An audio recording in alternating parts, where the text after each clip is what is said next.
പാവയ്ക്ക കറി വെക്കാം.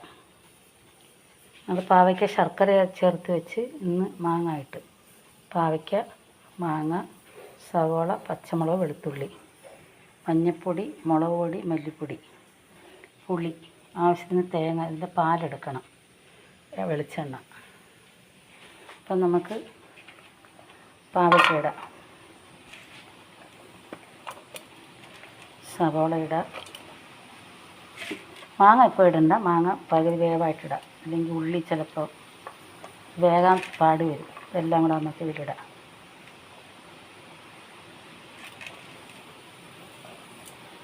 ഇത് നമുക്ക് മുളക് പൊടി, മല്ലിപ്പൊടി ഇടാം. പിഴിഞ്ഞ് വെച്ചിരിക്കുന്ന പുളി ഒഴിക്കുക, ശകല വെളിച്ചെണ്ണ ഒഴിക്കുക, എന്നിട്ട് ഞെരടാം.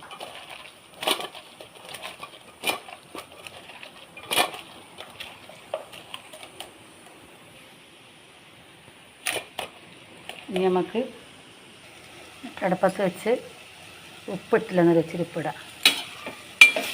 ചെറു തീയിൽ വേണം ചെയ്യാൻ, അല്ലെങ്കിൽ ഒന്ന് വാടട്ടെ. നമുക്ക് അടപ്പടച്ച് വയ്ക്കാം.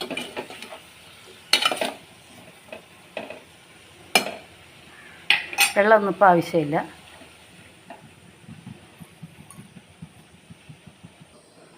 അതിനാവശ്യമായ തേങ്ങ അരച്ചുകൊണ്ട് വന്ന് ഇതിൻ്റെ പാലെടുക്കാം.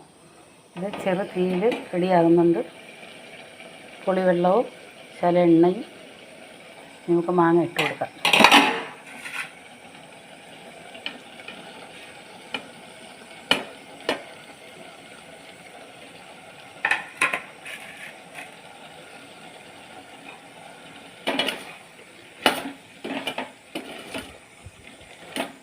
ഇതൊന്ന് വാടുമ്പോഴേക്കൊക്കെ നമുക്ക് പാല് പിഴിഞ്ഞെടുക്കാം.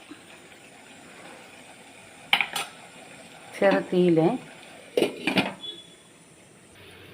മാങ്ങയിട്ട് ശകലം കഴിഞ്ഞ്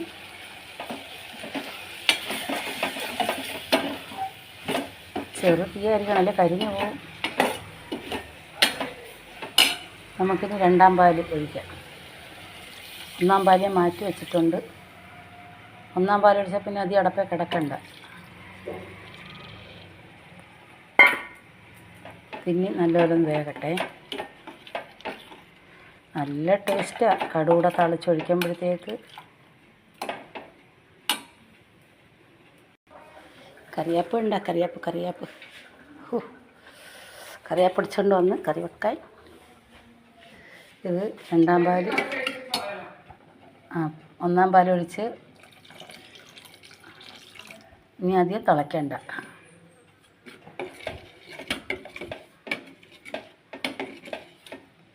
നമുക്ക് കടുക് തിളച്ചൊഴിക്കാം.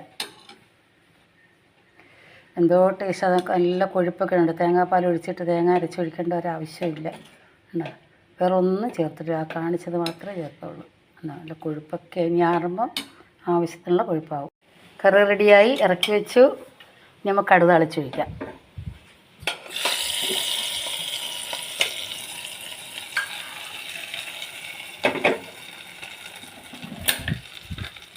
വേണ്ട, ഈ കറിയും കൂട്ടി മീൻ പോലും വേണ്ട. എന്താ കറി എന്തോ ടേസ്റ്റാണെന്നറിയാവോ? ഇങ്ങനെ എല്ലാവരും ഉണ്ടാക്കണം കേട്ടോ. ഒരു പാവയ്ക്ക, ഒറ്റൊരു പാവയ്ക്ക, ഒരു സവാള, ഒരു പുളു മാങ്ങ, ഇത്രയും കറി ഉണ്ടാക്കിയിട്ടുണ്ട്. കുറച്ച് തേങ്ങാപ്പാൽ. ഓക്കെ, എല്ലാവരും ഇങ്ങനെ വെച്ച് നോക്കണം കേട്ടോ.